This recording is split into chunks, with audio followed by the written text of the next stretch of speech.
एक ऐसे फ्यूचर के बारे में सोचिए जहां गाड़ियां खुद ब खुद चल रही हैं, इंसान मार्स पर रह रहे हैं और हमारा दिमाग वो सीधा कंप्यूटर से जुड़ा हुआ है। नहीं नहीं, ये कोई साइंस फिक्शन मूवी की स्क्रिप्ट नहीं है। ये एक आदमी के विजन का हिस्सा है। और आज हम उसी आदमी इलॉन मस्क की सफलता की कहानी को डीकोड करेंगे। लेकिन सवाल ये उठता है कि आखिर एक अकेला इंसान पूरी दुनिया को बदलने की ताकत कैसे रख सकता है? क्या ये सब सिर्फ पैसे का कमाल है या इसके पीछे कोई सीक्रेट फॉर्मूला है? चलिए आज इसी राज से पर्दा उठाते हैं। तो हर बड़ी कहानी की तरह इसकी भी एक शुरुआत है। और मस्क की कहानी शुरू हुई 1971 में साउथ अफ्रीका से। एक लड़का जो बस किताबों और कंप्यूटर्स में खोया रहता था।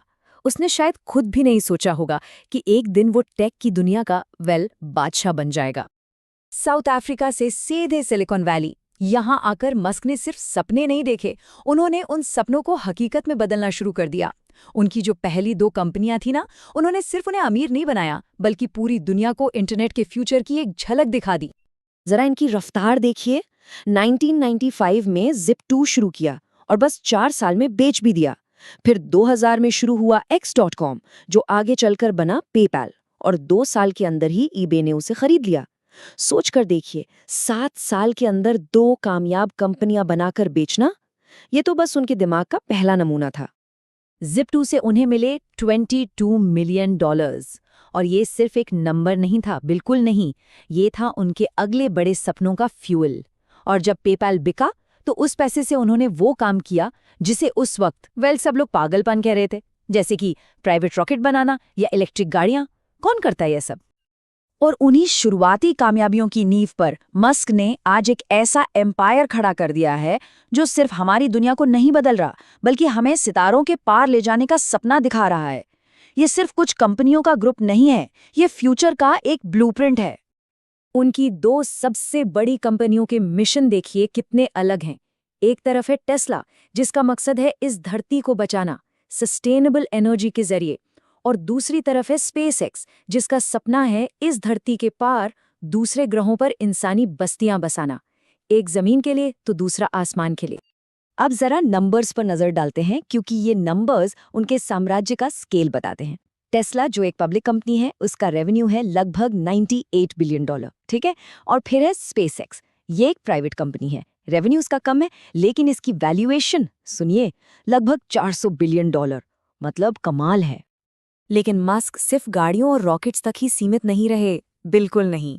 सोलर एनर्जी, ऐसी टेक्नोलॉजी जो हमारे दिमाग को कंप्यूटर से जोड़ दे, शहरों के नीचे ट्रैफिक जैम खत्म करने के लिए सुरंगें, और अब तो सोशल मीडिया से लेके एआई तक हर चीज में इनका हाथ है।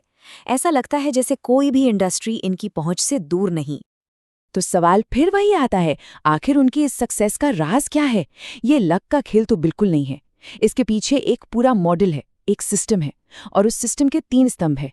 एक बहुत बड़ा विजन, उस विजन के लिए सब कुछ दांव पर लगाने का रिस्क, और कभी हार ना मानने वाली जिद।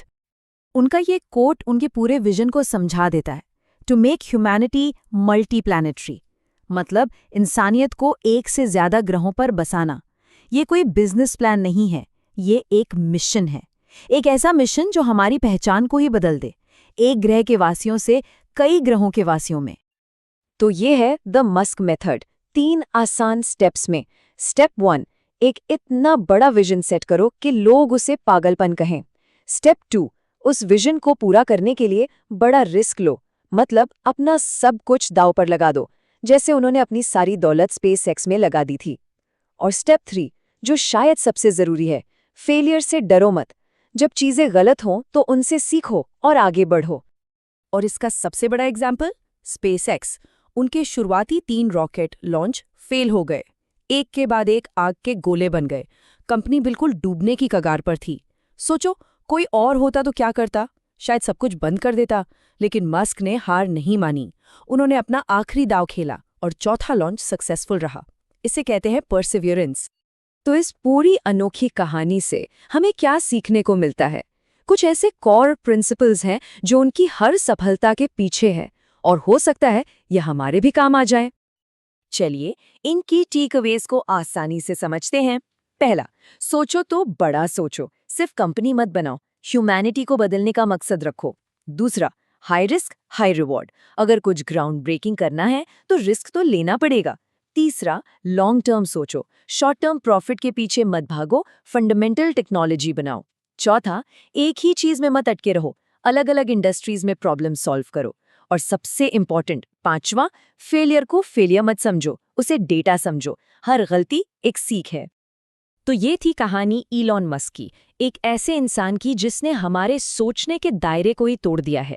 लेकिन सोचिए, इलेक्ट्रिक कारें, मार्स, ब्रेन चिप्स, ये सब तो शायद सिर्फ शुरुआत है। असली सवाल तो अब भी वही है, व्हाट्स नेक्स्ट? उनका अगला कदम क्या होगा? वो कौन सी नई चीज होगी जो एक बार फिर हम सबको